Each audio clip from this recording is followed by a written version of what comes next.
See, Beethoven, one of his most popular piano pieces was actually Moonlight. It was a sonata that was composed during 1801 and was published in 1802. And it was very known. And I'm going to try to play part of it on my piano right here, as you can see. Or here, I mean. But, yeah. Now, I'm not no Beethoven, but you know.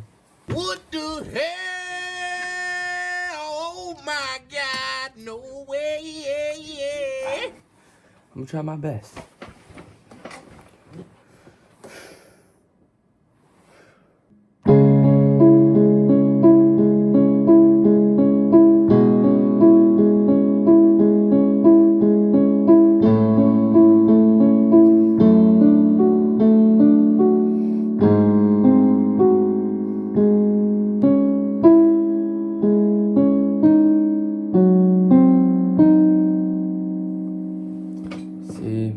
That was one of his most popular piano pieces, Moonlight. I hope it sounded fine, played by me only, Francisco Azevedo. But I'm gonna play another song.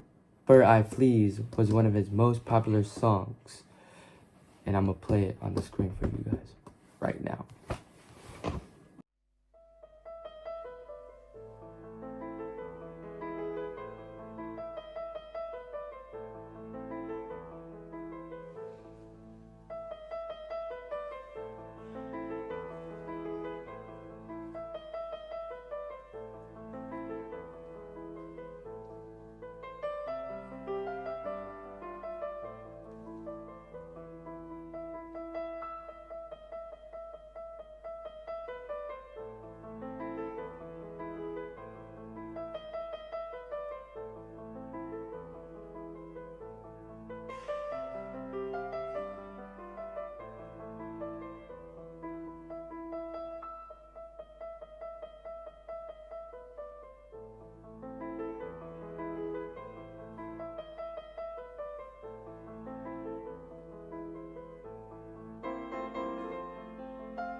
After hearing that song, you can tell it has a lot of emotional depth to it and a lot of feelings. Like when I listen to that song, it get my emotions out. You know what I'm saying? Beethoven was one of the biggest composers in Western European music.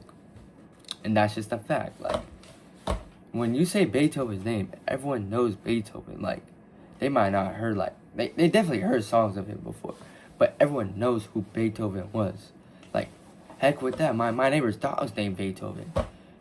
Like, what?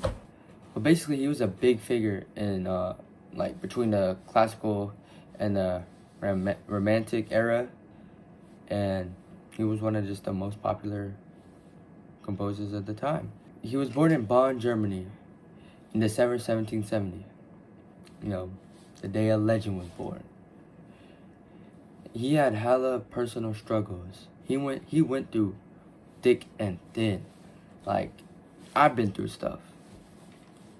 I have hearing loss, but him, he went through it all. Like I give him props. He basically like changed the music forever, and even centuries ago, you know, he died. He still talked to today. Like, look at me, I'm talking about him today, sharing to you guys.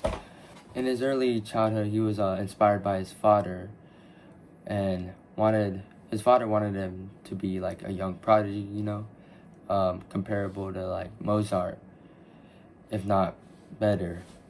His father did have some like questionable teaching styles, you know, he was hard on him, but it was well like known from the beginning that Beethoven was gonna be a really good artist. Beethoven was actually hired as a court musician in Bonn. You know, with this early exposure at his age, you know, it really helped him become who he is today. He was actually inspired by Haydn and Bach. You know, from a young age, you know, he would kind of work with them, you know, and he was introduced to them, and it really like kind of made his style of music. In 1792, Beethoven moved to Vienna, the culture hub of Europe. He studied under Joseph Haydn. Although there was a lot of challenges along the road, you know, with their teacher-student relationships, you know, it wasn't easy. I mean, is it really ever easy? But it became clear that he had talent for music and a taste for music, you know.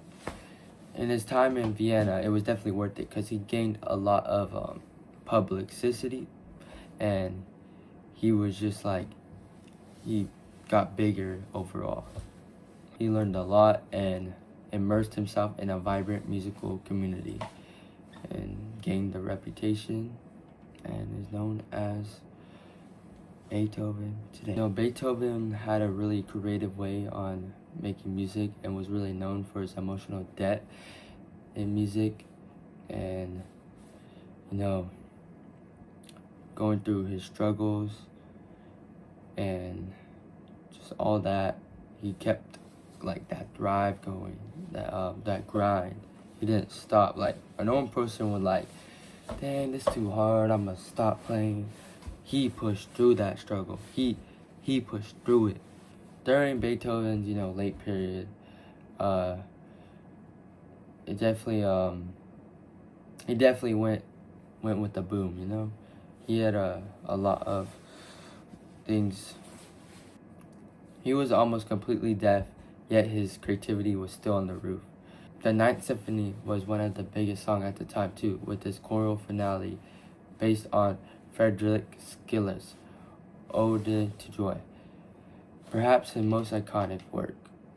You know, in his music, he really painted a big message of joy that remains a powerful symbol of hope and unity.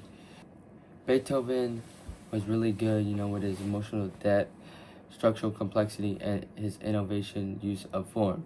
You know, all that led to his success. I believe Beethoven had a big influence in today's music, and without him, music would look a lot different these days. Like, I would never even play that song earlier, you know.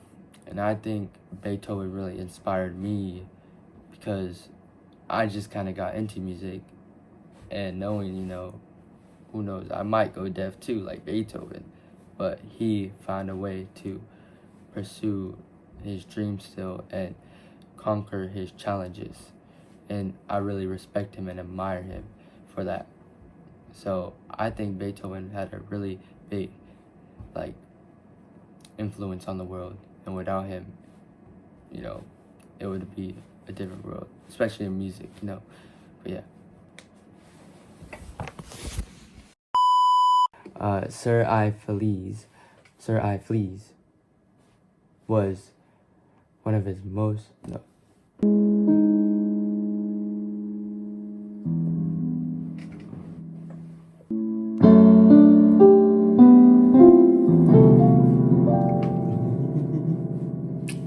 I'm just a young kid on the south, man. My story about to run out of storage, man. So let me lock in. Damn it.